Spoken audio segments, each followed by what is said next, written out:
Agora vamos apresentar a Patrícia, um ser humano maravilhoso, trabalha com a psicologia, a psicanálise e a arte. Ela é coordenadora das disciplinas Fundamentos, Rituais e Práticas da Arte e da Arte e Terapia dos Cepas. Posso abrir uma parêntese: esse semestre vai ter uma disciplina que faz parte da estrutura do curso Arte e Terapia Psicanalítica, Teorias e Técnicas, Fundamentos da Arte no Diálogo com a Psicanálise. Então, a Patrícia tem muita experiência, mais um né? Então, vocês até podem encontrar um panfleto dentro da pasta que faz um resumo sobre os objetivos dessa disciplina. E uma das qualidades tem a Patrícia. Ela trabalha no Centro de Formação Assistência à Saúde. Ela é psicóloga, assistente do Hospital Vera Cruz de Campinas, São Paulo, psicóloga clínica, especialista em psicanálise pela USP, Universidade de São Paulo, é membro filiado da Sociedade Brasileira de Psicanálise de São Paulo, e pesquisa SAPs relacionadas sobre o envolvimento das psicoses. Então, vamos acompanhar hoje a Patrícia. Obrigada, Tese. Obrigada a todos. Eu estava pensando aqui, né? Como é difícil ser humano. Hoje, em pleno sábado, todos nós aqui, bem cedo, realmente nós estamos muito interessados nesse assunto, né? E eu imagino que vocês também, claro. E assim, eu trouxe para vocês um material que não, como o Isaac bem disse, não vai ter um gráfico rosa, até porque assim, eu e o Isaac temos um trabalho em conjunto. Inclusive, eu vou apresentar aqui em conjunto com o Isaac, eu vou me utilizar de 4 casos clínicos com base na nossa prática. Eu optei em falar da prática, até porque eu tenho uns colegas que vão falar da teoria, que é tão importante quanto hoje aqui, né? E a gente sabe também que a teoria está incrustada na gente, né? Então isso vem junto de qualquer forma. E eu me baseei então em 4 casos clínicos, de uma forma eu tentei sintetizar ao máximo, procurando nosso objetivo aqui, para poder compartilhar com vocês, o objetivo da busca pelo self, a procura pelo self. Então, um caso está no livro A Subjetividade na Esquizofrenia, vou aproveitar para fazer uma propagandinha. Tá? O outro caso, eu peguei 2 casos aqui do Faces da Mente, e uma poesia de um paciente autista, desse livro Autismo além do diagnóstico, e um caso que é um caso atual, que eu estou ainda em andamento com ele. Então, não existe uma prévia metodologia, né? Algo já pré-estabelecido. É algo que a gente vai construindo ali, na vida do dia a dia, no contato mesmo, tete a tete, tá? E também não existe conclusões definitivas, até porque a gente encara o nosso trabalho como um movimento constante, inclusive o próprio self. Eu vou tentar mostrar para vocês aqui como ele se movimenta, né? Como é algo dinâmico, tá? Então, vamos... O nosso trabalho, ele também tem uma semelhança muito grande com o trabalho da nossa tão estimada Nise da Silveira, né, que hoje também vai ser bastante retratada aqui, ou hoje, ou até no próximo encontro, que é no dia 12. Mas existe algumas singularidades que vocês vão talvez observar e a gente pode ir conversando, né? Como o Isaac também comentou, o que a gente espera é que é uma troca. Vamos ver se a gente consegue isso, né? Então, esse primeiro slide é do Rafael, que está no Subjetividade da Esquizofrenia. Eu escolhi esse slide para mostrar o quanto é difícil a gente participar da vida, muitas vezes numa situação assim, de um ambiente, a vida, né? Muitas vezes ela é hostil.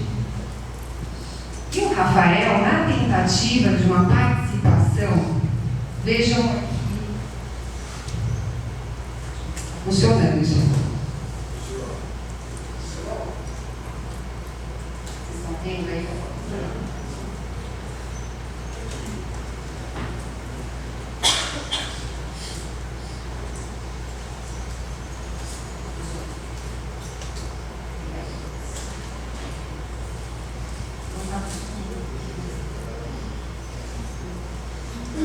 Bom, tudo bem. Aqui ele se encontra numa situação de quase morte, paralisado, estático.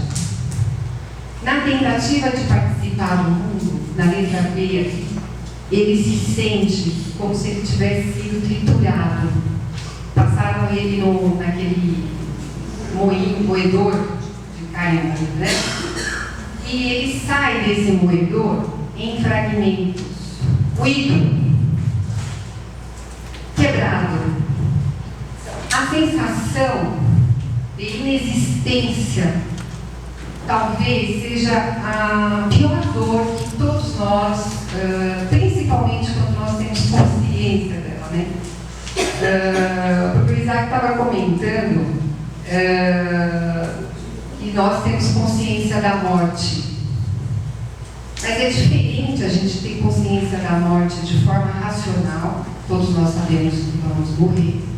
E é diferente nós temos consciência da morte de forma emocional.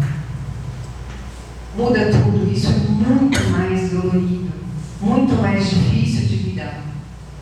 E o Rafael retrata aqui justamente esta dor, a dor da sensação da inexistência. Pode passar o próximo? Isso se repete em vários desenhos dele. Ele novamente aqui quebrado, diante de um espelho, que seria talvez o representante do de fora, o espelho, e ele se olha no espelho e não se vê. O mundo subjetivo dele não corresponde com o mundo de fora, com esse mundo prático que nós vivemos e temos que muitas vezes nos adaptar. Então, ele todo quebrado, ele não se vê, ele não existe nesse momento, né? Esse paciente, ele tentou o suicídio mais de uma vez. Na primeira vez, se não me engano, com medicamentos, na segunda vez ele tentou se enforcar, né? Tentando, talvez, fugir dessa dor, tamanho da dor, né? Então eu trouxe para exemplificar o quanto realmente é muito difícil essa participação. E às vezes a gente cumprimenta as pessoas, tudo bem, né? De uma forma bem bastante superficial. A gente convive com as pessoas que não sabem praticamente nada delas hoje em dia. É muito corrido, muito... O mundo subjetivo muitas vezes é suprimido e não aparece assim. E aí precisa de uma linguagem, talvez, para entender a arte, né? Não a arte como arte, mas no nosso caso, como profissionais, sabe, como linguagem, como forma de expressão. Próximo. Eu acho que essa imagem todos nós conhecemos, né? Ela já é uma imagem universal. Leonardo da Vinci, o homem vitruviano. Ele, quando fez essa imagem, ele se espelhou num arquiteto chamado Vitrúvio. Esse arquiteto era um arquiteto muito famoso na época, porque ele buscava a perfeição. E o Leonardo da Vinci também buscava, acho que ele se identificou com esse arquiteto, né? E ele, em homenagem a esse arquiteto, deu o nome para essa obra, Homem Vitruviano. Observem que tem um quadrado, né, dentro e um círculo por fora. Eu imagino que essa obra, por que eu escolhi ela? É talvez uma das que expresse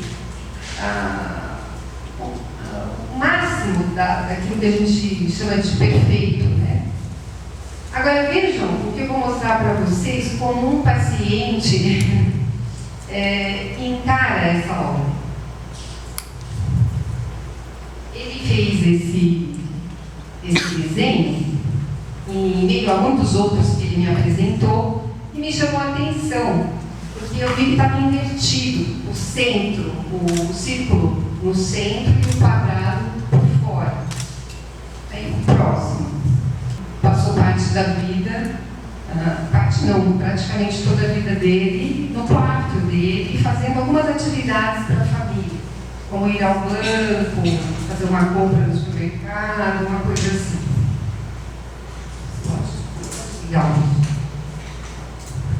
Mais ou menos eu fiz isso.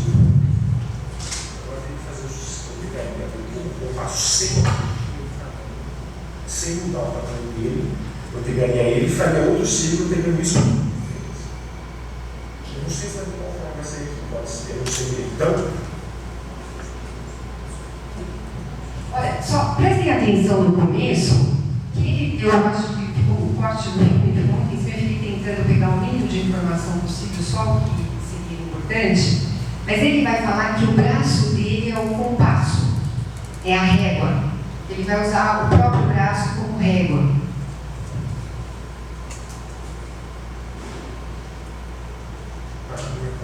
meu braço vai ser a régua. Então, mais ou menos, eu fiz um círculo aqui. Agora eu teria que fazer, eu pegaria o compasso sem mexer ele tamanho, sem mudar o tamanho dele. Eu pegaria ele e faria outro círculo, pegando isso como ponto de referência. Eu não sei se de qual forma vai sair aqui, pode ser, eu não sei mesmo. Então, como eu não tenho, o que aconteceu agora? E quando esse eu mudo o compasso do lugar também, pode ser que eu mude ele errado um pouquinho também. Então, toda vez que é isso, né? Agora eu não tenho compasso, o que aconteceu? Ó, eu não sei, eu estava fazendo um círculo igual a esse, eu tenho que tentar fazer igual, porque agora eu já mudei. Então, aqui eu vou tentar fazer um outro círculo parecido com esse. Agora o centro é aqui, talvez. Ó, já mudou. Eu não consegui fazer igual ao compasso, eu conseguiria fazer muito mais igual que isso. Agora eu vou pegar esse círculo aqui e fazer outro aqui. Vamos ver.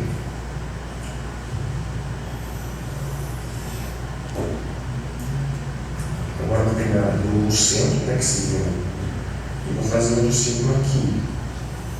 Eu juntaria aqui. Agora eu já me perdi, mas sei lá.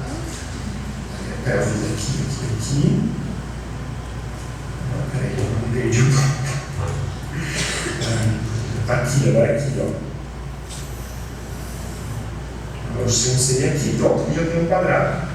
Né? Eu junto aqui.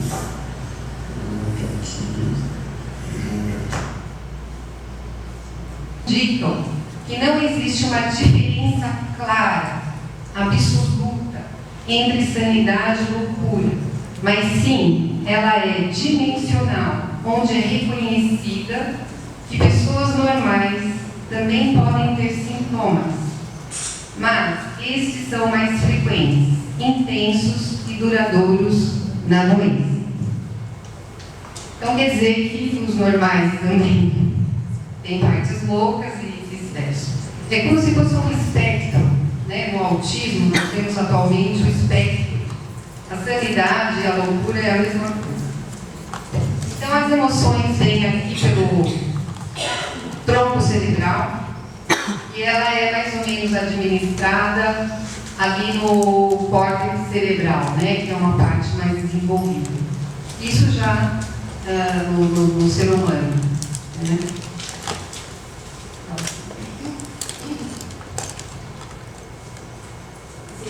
Esse é um colega nosso também, que é um maestro. O mais curioso da consciência é a ausência de um maestro antes do início da execução, embora surja um resente conforme a execução acontece. Bom, quem é que rege tudo isso? O self, né? O self é esse regente. Esse desenho é também do Marquinhos Dotto, esse dos quadradinhos, que a gente vai avançar conforme a gente for avançando, vocês vão... e aqui mostra como que as cartografias são formadas, como que as imagens, o mapeamento. Então, inicialmente é uma confusão. Aqui ainda tem muitas formas, viu? Na realidade, isso aqui é muito mais confuso, não tem tantas formas inicialmente, é uma massa cinzenta, e depois surgem uns traços, umas linhas, e aí vai dando forma. Aqui já tem algumas formas, inclusive culturais, ó, já tem o cachorro, está formando aí algumas imagens. Aqui é a mesma coisa, só que já entra a letra, já está um pouco mais evoluído, a escrita. Então, já está se constituindo algo aí. Olha que interessante. No meio daquela confusão toda, começa a delinear uma imagem, uma face aqui. Está pulando uma face aí. E para que tudo isso aconteça, é muito importante o ritmo, o movimento. O Abraão Palatini, que esteve no Engenho de Dentro, no Rio de Janeiro, eu não me lembro que época é isso, mas e ele ficou assustado com a imobilidade das pessoas no hospital psiquiátrico. A falta de plasticidade, a falta de expressão dentro do hospital. Ele ficou horrorizado com aquilo. Ele foi embora para Israel, lá ele estudou artes, ele voltou, ele é brasileiro, filho de, se eu não me engano, polonês, ele é judeu, filho de judeus, e ele estuda artes. Tá? Quando ele volta, ele já volta praticamente pioneiro na arte cinética, que é a arte do movimento, porque ele percebeu que a doença ela está muito relacionada com a imobilidade emocional, mental. E aqui, voltando naquele paciente inicial, o Rafael, ele nos mostra isso. Vejam, construir castelos onde ninguém mora. Ninguém construiu o castelo onde eles moram. Mora ninguém. Quem foi que construiu agora? Então, ele está tentando dar um ritmo aqui, meio a essa confusão. Então, essa imagem é quase uma pessoa, não chega a ser. Então, aqui está constituindo quase uma figura, mas tem uns homenzinhos dando numa cadência, dando um ritmo, como se estivesse dentro e fora, mas não está nem dentro nem fora. A sensação que era transmitida no contato, no caso do Isaac, esse paciente foi do Isaac, é que ele não tinha uma noção, uma consciência clara do dentro e do fora. Ele não tinha ainda isso tão claro, tão evidente dentro dele, estava se formando isso. Novamente aparece ele se olhando para o espelho, vazio por dentro e nenhum reflexo dele. Ele não existe, o de fora também não existe. A sensação, esse é um verde sem utilidade. O medo de não ser útil, de passar pela vida em branco, de não deixar marcas, de não existir. O medo da não existência. O verde sem utilidade. Era assim que ele se sentia. Mas conforme o processo dele foi avançando com Isaac, pelo que a gente entende, começa a surgir aqui o tempo, o pêndulo. O ritmo, o tempo começa a surgir. Pode ir próximo. Esse é um relógio. Vocês podem observar também que tem quase uma figurinha humana aqui, né? O próprio relógio é uma figura humana dentro de um quadrado também, um retângulo aí no caso. Então, quando começa a entrar o tempo, parece que ele já começa a perceber o de fora, né? Então, pode ir para o próximo. Com o tempo virá maior segurança e com ela a impressão digital, um marco. Então, a procura do si próprio, a procura da identidade dele, a procura do self.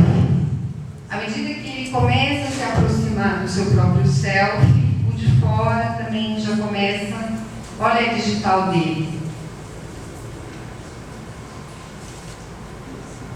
E ele se sente mais seguro, claro, porque é mais autêntico. Vem de dentro dele, não é uma coisa de fora, né? Como nós estamos de tempo?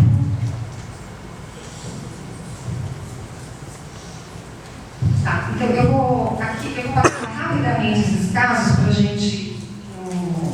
Nós nos atrasamos um pouco, mas aqui é um outro paciente, esse do Facisamente, é o Léo, que vai mostrar vai representar de forma diferente o mesmo movimento do Rafael. A desorganização, a busca pelo self. Então, olha aqui, a barreira, a desorganização, pode passar, a paralisia diante do caos, pode passar, mas com contato, com algum tempo ele começa a se organizar, começa a dar uma forma para aquele mundo interno dele. A perspectiva já aparece, um sinal de evolução. As ligações internas, mentais, emocionais, as coisas começam a se ligar, a ter um sentido.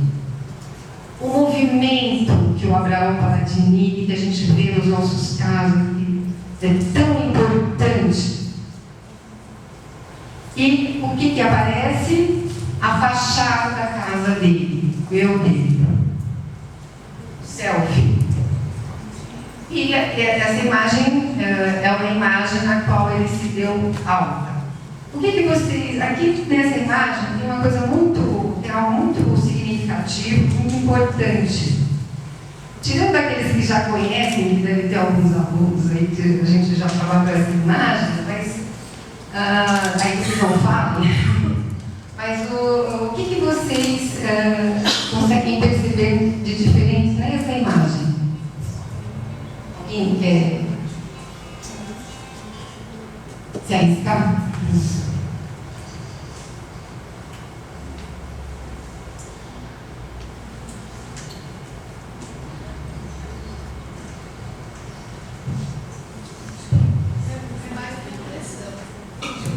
Mais a impressão de coisa de equilíbrio, até indiano, alguma coisa assim, ou contato com o masculino e o feminino, alguma coisa nesse sentido.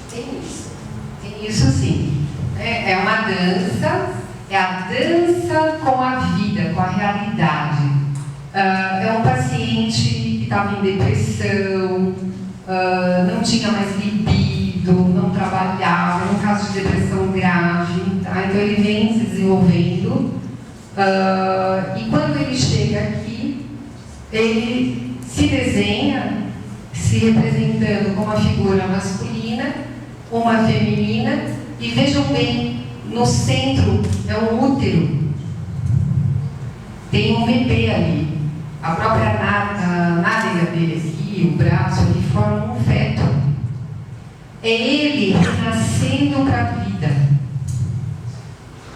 A parte feminina dá continência para a parte masculina dele. Né? Veja, é uma leitura, gente. Nós podemos fazer N leituras aqui. Eu estou propondo essa, mas não é uma leitura fechada. Né? Ele se deu alta. Aqui é um trabalho da Maria Inês, e ela se utiliza de uma técnica chamada assemblagem. Vejam como os próprios pacientes vão criando a metodologia junto na relação paciente-terapeuta. Assemblagem é uma técnica que você se utiliza de vários materiais para reconstituir para dar uma outra forma, né? Então ela se utilizou de uma taça de cristal quebrada, com os pedaços colados, também a tampa de um vidro de perfume francês, que tinha essas peças sobrepostas, forma uma figura quase humana, com o pescoço longilíneo, se assemelhava a um sino. Foi acrescentada uma cruz egípcia, símbolo de vida eterna, formando um badalo pendurado, incapaz de produzir sons. Então, o que nós podemos observar? Que o ritmo aí não existia. Por quê? O badalo era incapaz de produzir som. O ritmo não estava presente. O símbolo da vida eterna, né? Com uma cruz egípsia, também é muito importante. Pode passar o próximo? Eu acho que o próximo. Isso lá. Aquela figura da taça formava uma bonequinha, né? Segurando a cruz egípcia, e ao lado tinha todo um alambrado com geleiras, lembrando a Patagônia. Conforme essa geleira se derretia, essa cruz egípcia formava no fundo um reflexo. O reflexo de uma pessoa já se constituindo. Veja como essa cruz lembra também uma figura humana, né? E conforme a gente passa a ter a consciência da nossa existência, vem junto a consciência da morte. Então deixa de ser uma vida eterna. Para muitos de nós ainda nós somos eternos. Não temos ainda, né? Então aqui a consciência dessa existência já se formando. Eu acho isso aí muito bonito, não sei se vocês também gostam. Aqui, o surpreendente de tudo isso é que o que sustenta toda essa estrutura é uma bonequinha de palha que está lá dentro, muito frágil. Então, o que foi possível descobrir através dessa assemblagem? Que o surpreendente é que a fragilidade era que sustentava toda a estrutura, toda a possibilidade de existência. Era na fragilidade que se encontrava a capacidade, a potencialidade. E para finalizar também essa assemblagem, ela cola aqui em cima, na tampa de um vidro francês, que lembra aquelas africanas, aquelas escolares, né? Olha o pescoço aqui. Mas lá em cima, a digital. A busca pelo self, pelo eu. O eu, o Freud menciona eu, o Damasio fala de self, mas existem ressonâncias e consonâncias aí, mas na realidade é a busca mesmo de si próprio, né? Freud afirma a precedência dos resíduos auditivos e a importância dos resíduos mineiros visuais. Coisas percebidas visualmente na construção de um pensar figurativo, constituir aquilo que a gente chama de nova linguagem. Pode ser uma obra de arte. O meu canto, alguém poderia ler para mim esse meu canto? Vou tomar uma água. Posso comentar? Pode.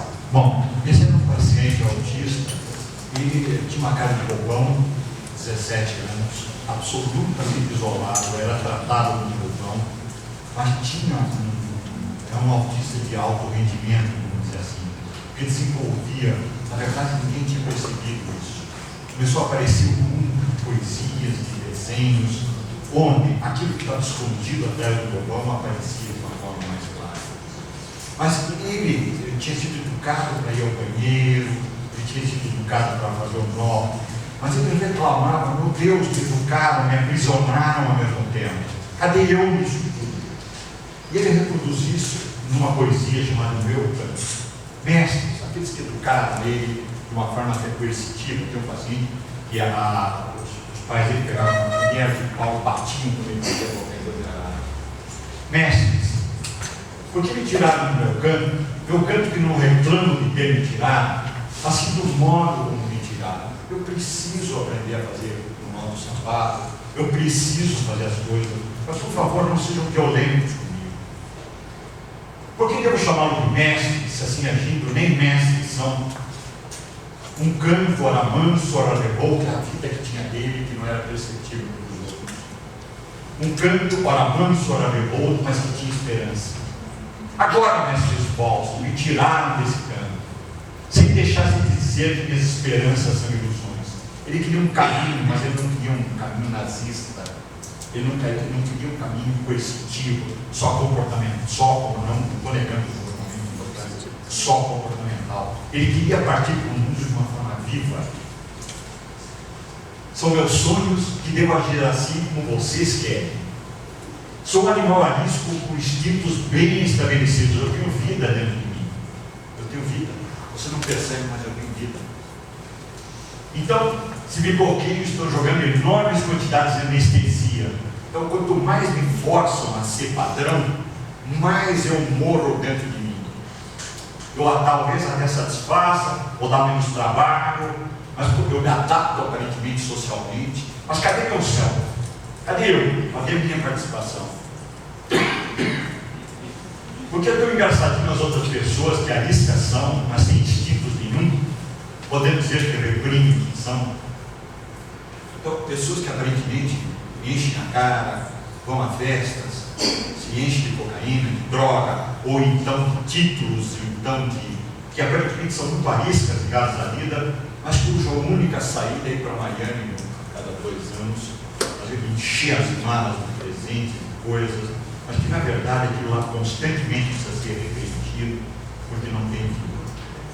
Então, em meu cantinho humilde a olhar do mundo, sem vida a olhar das pessoas, era a única forma de ser feliz, pois ter de tratá-los como mestres e eu como escravizado ou aprendiz. Então, veja, uma pessoa autista totalmente, eu coloquei lá um parênteses, veja, nós atrasamos meia hora para isso, então você teria meia hora a mais.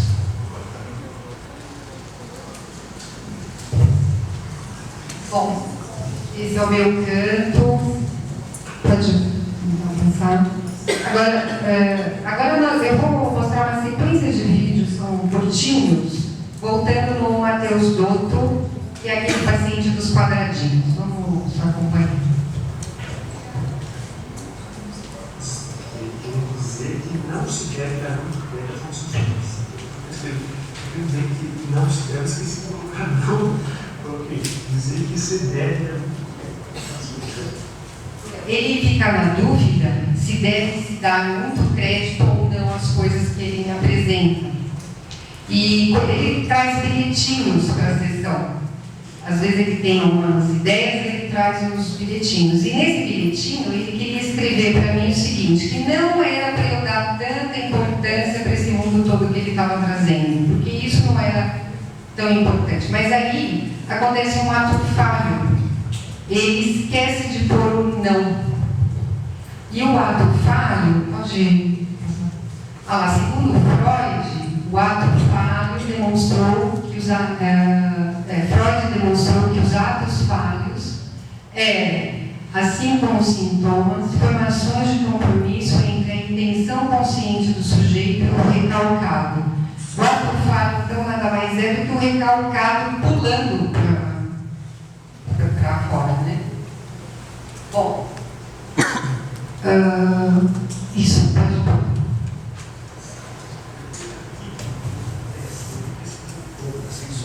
Sem som. Antes disso, mais complicado, não ficou bom, excesso de complicação. Fiz esse, mais caprichado. Depois fiz esse e esse são diferentes. A intenção desse não acontece, esse tem intenção. Qual a diferença entre esse e esse? Esse foi feito com a caneta que não apaga, a caneta permanente.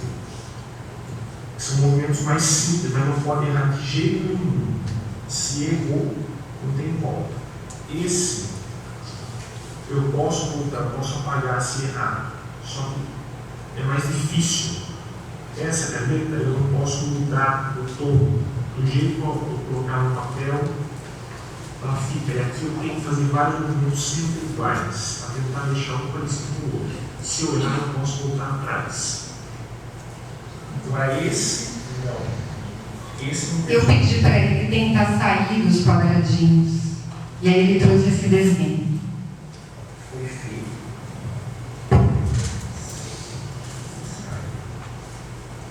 O som diminuiu de novo? Sim, não sabe. Não, esse não. Isso foi feito às 5 da manhã. Eu acordei e aquela coisa de fazer sem eu não faço. Uma coisa de fazer com sopetão. E sem pensar no escuro. E a intenção foi fazer e entregar para você sem pensar. Estava muito bom. Não foi planejado esse desenho dele. Deu para vocês ouvirem? Deu?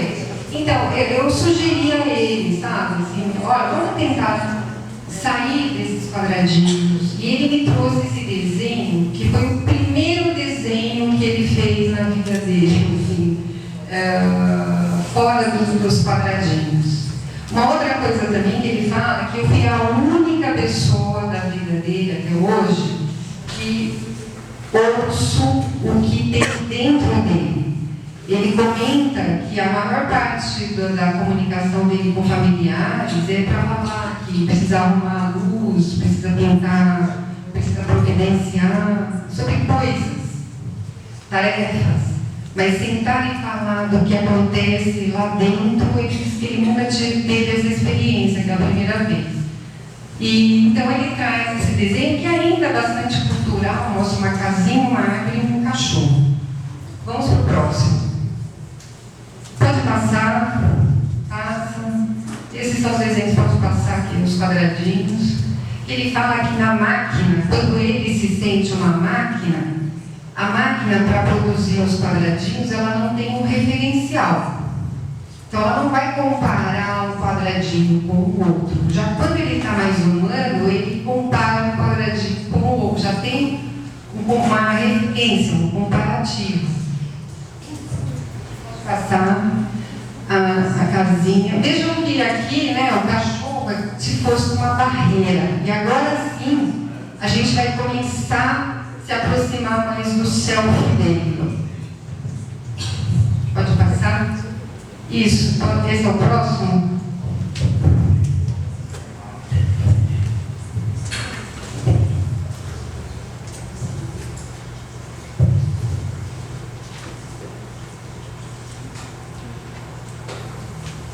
Aí ele está pela primeira vez emocionado, ele está chorando.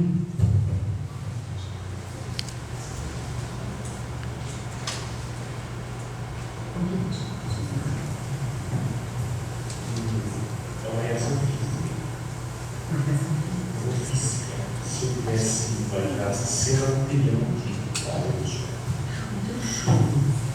Interessante que hoje a coisa está emocionada. Eu, por causa do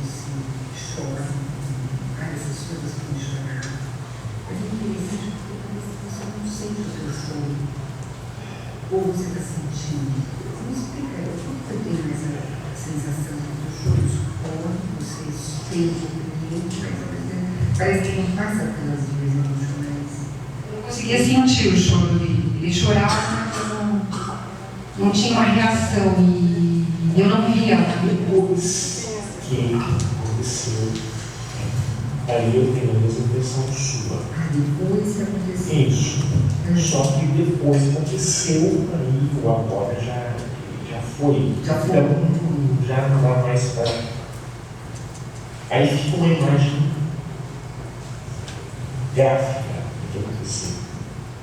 Então ele me confirma, porque daí eu pergunto para ele, poxa, você está chorando, você está emocionado, mas eu não sinto nada, né, com o teu choro. E ele fala que realmente isso acontece porque a emoção foi tão rápida que dá a sensação que fica só uma imagem gráfica, uma reação física somente. Foi o que ele me falou. O medo de se aproximar de si mesmo é representado aí pelo Rafael, aquele outro paciente.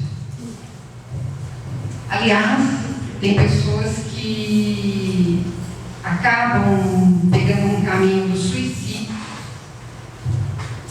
por ser tão difícil se aproximar de si próprio, e o único caminho que às vezes é possível é o suicídio, é o fugir de si próprio.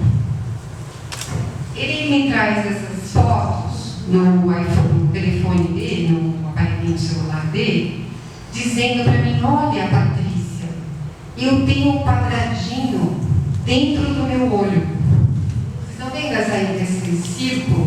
Na verdade é um quadradinho circular, né? Mas ele vê um contorno dentro do olho. Já fisicamente, o que ele acha, né? Fisicamente já está até... já tá no físico dele.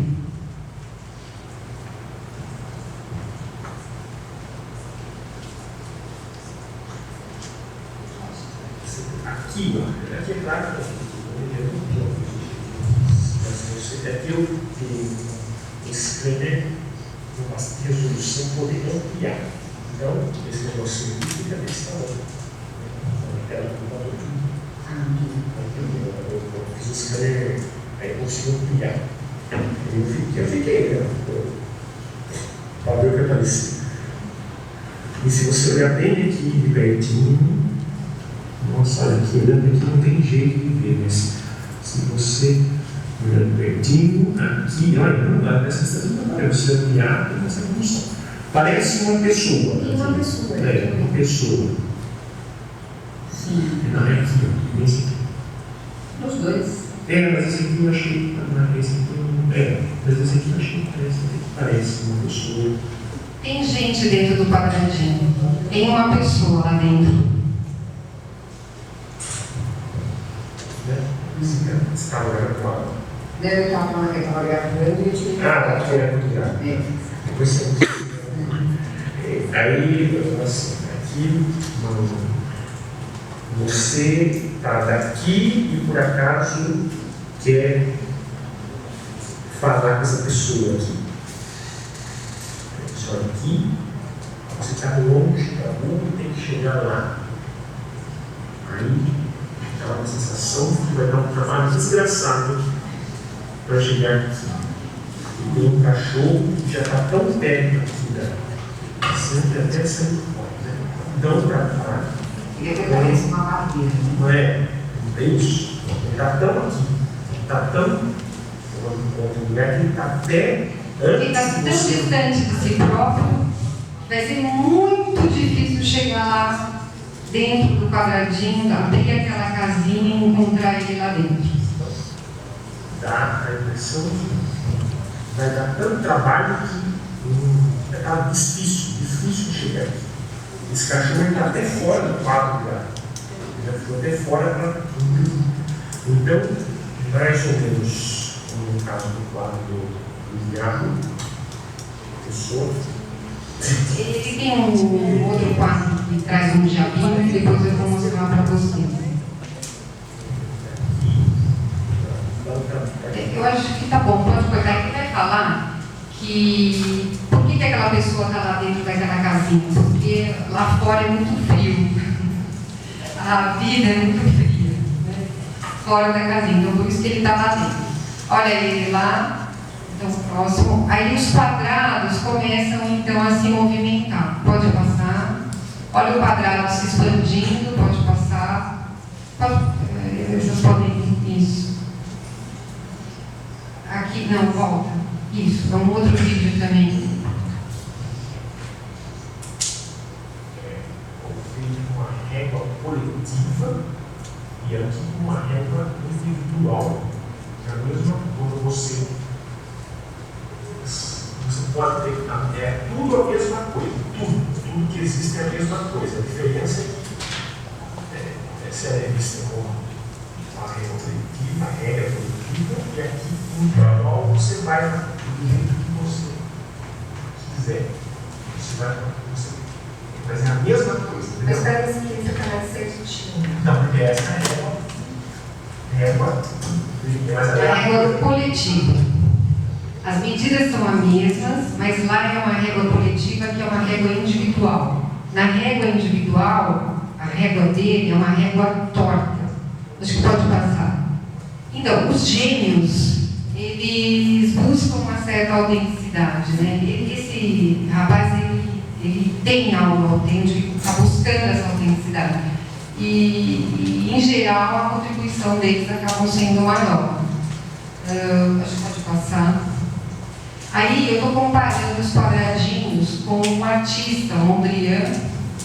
Esses são os quadradinhos do Mondrian. Mas são quadradinhos mais estáticos, não tem muito movimento. O próximo são os quadradinhos do Hélio Oiticica. Já é diferente, já tem movimento. Vamos ver o que gera esse movimento.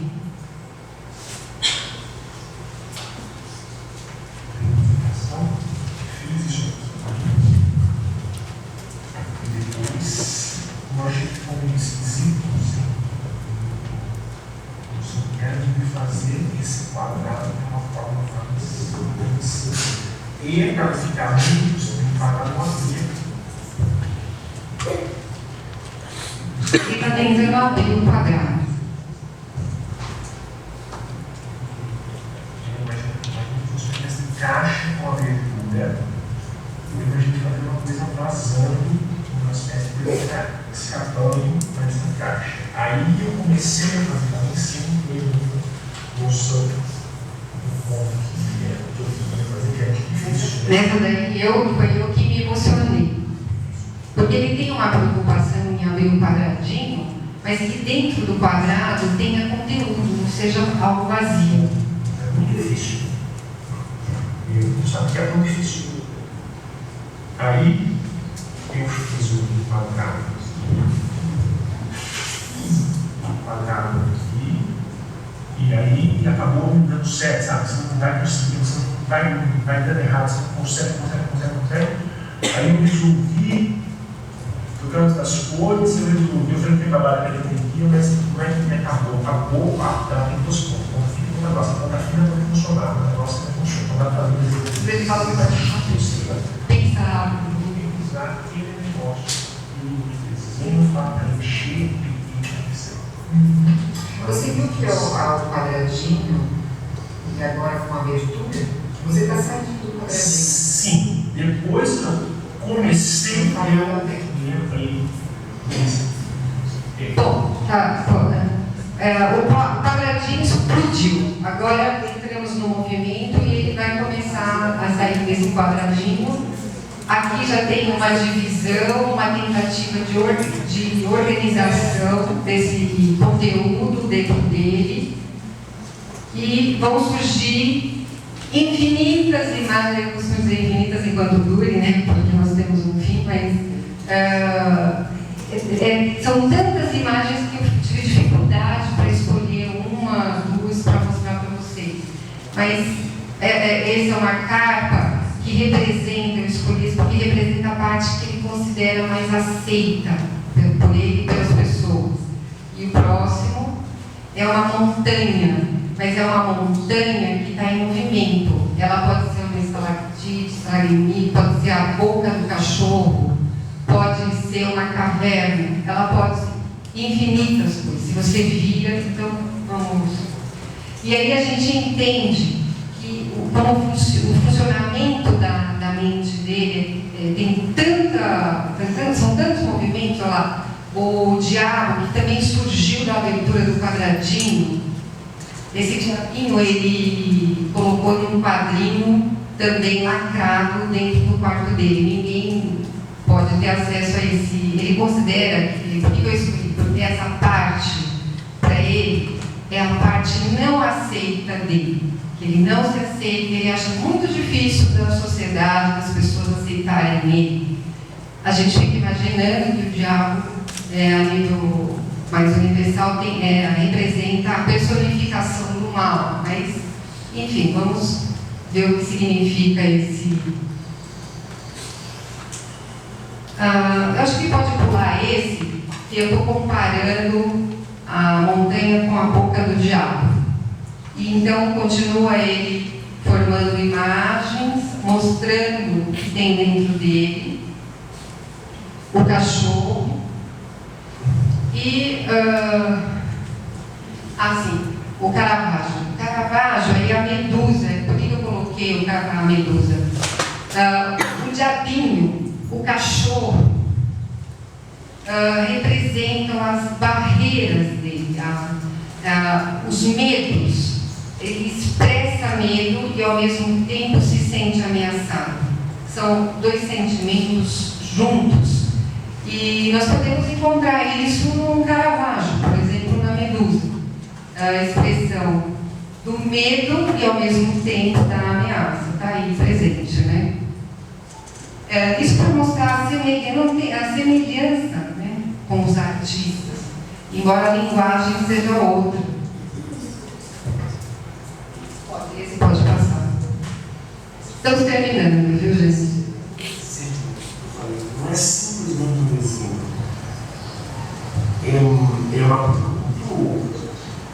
Eu acho que eu cheguei aqui, eu fiz desenhos por outros caminhos que eu imagino que uma outra pessoa que vai desenhar uma árvore não usou esses caminhos que eu cheguei. Eu acho, mais ou menos isso, que agora me perdi um pouco, mas é mais ou menos isso. Eu acho que é muito complicado chegar nesse ponto do jeito que eu cheguei. É bastante difícil chegar nesse desenho pelo caminho que eu cheguei. Eu acho uma coisa muito particular minha e eu acho muito interessante. Não é treinando o desenho que eu conseguiria fazer isso. É outra coisa, não é treinando. Até que eu acho que é assim, uma surpresa para mim fazer um desenho bonito como esse, porque eu pulei um monte de coisa que eu acho que deveria ir para chegar aqui. Quer dizer, ele disse que se for passar uma maquininha nesse desenho para medir a quantidade de energia, de vida que tem, ia dar uma quantidade altíssima. E aí ele vai comparar esta que ele fez, assim, e esta que ele estava nesse momento criativo, né? Que uma tem mais vida que a outra. São outros caminhos, e não são caminhos que se treinam. Não adianta você copiar, porque é algo que vem de dentro, não de fora. Isso que ele está tentando me explicar. Próximo.